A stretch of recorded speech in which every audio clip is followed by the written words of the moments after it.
We provide you the platform to turn your dreams into reality. Give wings to your aspirations with KR Mangalam University. हम रुक करते हैं सीधे तेल अवीव का। हमारे सहयोगी राहुल डब्बास इस वक्त हमारे साथ तेल अवीव से जुड़ रहे हैं। राहुल, अगर हम ईरान की बात करें तो उसकी मिसाइलों के टारगेट में सबसे ज्यादा तेल अवीव रहा। क्या तेल अवीव में नॉर्मर्सी लौट रही है?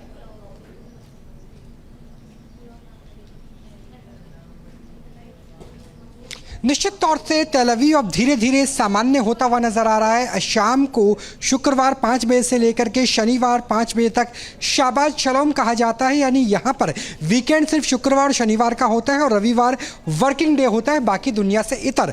मैं जहाँ मौजूद हूँ तेल अवीव पे सबसे बड़ा हमला अगर कहीं हुआ था तो यही हुआ था। 15 जून की तारीख थी और टारगेट बनाया गया था अमेरिकन एम्बेसी तेल अवीव को, और यहाँ से सिर्फ 100 मीटर की दूरी पर अमेरिकन एम्बेसी। और यहाँ पर आप देखिए तस्वीरों के जरिए कि किस तरीके से जो इमारतें हैं वो अभी भी साक्षी है उस घटना की जिससे बैलिस्टिक मिसाइल के जरिए अमेरिका के दूतावास को टारगेट किया गया था। एक नहीं बल्कि लगभग 12 से 15 इमारतें ऐसी है जिसमें ज़बरदस्त नुकसान हुआ है और 3 इमारतें बिल्डिंग्स तो ऐसी है जो पूरी तरह से मटियामेट हो गई है, तहस नहस हो गई है।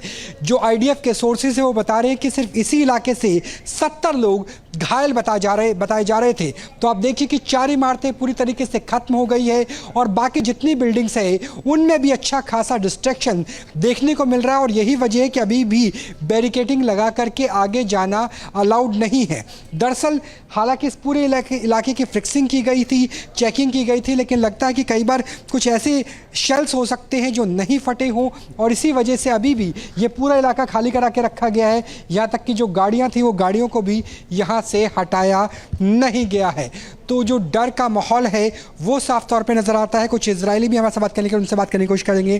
Can you speak in English? Are you safe now? Are you feeling safe after the ceasefire? Now I feel safe, yeah. I feel like you can't feel safe here, but it's better now.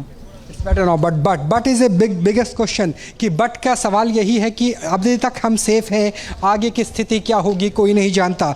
तो वही स्थिति हमें नजर आती है। और मैं चाहूँगा कि मेरे कैमरा सहयोगी राकेश दूसरी तरफ की इमारत का भी नज़ारा दिखाइए कि किस तरीके से जो यहाँ पे जो 20 मंजिल के आसपास की इमारत है उसको पूरी तरह से जो तहस नहस किया गया था। और जो बैलिस्टिक मिसाइल है उसे रोकना बेहद मुश्किल होता है क्योंकि जब वो री एंट्री करते हैं तो उसकी रफ्तार ध्वनि की रफ्तार से 17 गुना ज़्यादा हो सकती है। हमारे सहयोगी तेल अवीव से वो तस्वीरें दिखा रहे हैं जहां पर ईरान ने अपनी बैलिस्टिक मिसाइल मारकर कई रिहायशी बिल्डिंगों को तबाह कर दिया था।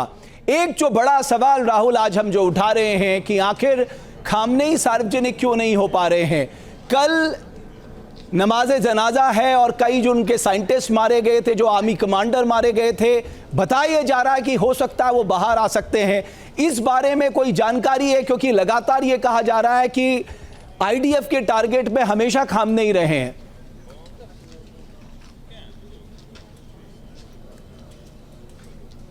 देखिए खामनेई के जो पुश्तैनी घर है उस शहर को यानी मशहर को भी टारगेट पे लिया गया था और इस लिहाज से लिया गया था कि वो एक सीधा मैसेज होगा बेंजामिन नेतन्याहू का खामनेई को लेकर के कि आपको हम टारगेट पे जब चाहे तब ले सकते हैं। सूत्र तो ये भी बता रहे हैं कि आईडीएफ के ऊपर एक तरह का वीटो था और ये वीटो किसी और की तरफ से नहीं बल्कि अमेरिका की तरफ से था कि ईरान के सर्वोच्च नेता को टारगेट नहीं करना है, टारगेट पे नहीं लेना है, अन्यथा एक गृह युद्ध की स्थिति होगी जिसके बाद ईरान की वही स्थिति नजर आएगी जो युद्ध के जाने के लगभग 15 साल के बाद भी इराक की है। सद्दाम हुसैन के जाने के बाद कहीं वैसा ही ना हो जाए जैसा ईरान में हो सकता है खामेनेई के जाने के बाद। लेकिन आईडीएफ का बेंजामिन नेतन्याहू का रक्षा मंत्री का टारगेट नंबर 1 अगर कोई है तो खामेनेई है। यही वजह है कि ये कहा जा रहा है ना सिर्फ इंटेल जो टेक्निकल इंटेल है बल्कि जो मौसाद हैं उनके ह्यूमन इंटेलिजेंस के सोर्सेज भी ईरान के अंदर मौजूद हैं। और अगर खामेनेई सार्वजनिक मंच पर आते हैं, सार्वजनिक पटल पे आते हैं तो ये संभावना रहती है कि वो टारगेट हो सकते हैं। बिल्कुल, और आपने यही वजह है कि अगर वो सार्वजनिक पटल पे आते हैं तो ये माना जा रहा है कि वो टारगेट हो सकते हैं। शुक्रिया राहुल डब्बास इस पूरी जानकारी के लिए, तेल अवीव से सीधे हमारे साथ जुड़ने के लिए। जहां भक्ति है हर शब्द में, कथाओं में छुपे हैं दिव्य रहस्य और ज्योतिष देता है जीवन को दिशा। धर्म से जुड़ी हर बातों को जानने के लिए हमारे चैनल प्रस्तुति को सब्सक्राइब करें। चैनल पर जाने के लिए इस लिंक पर क्लिक करें।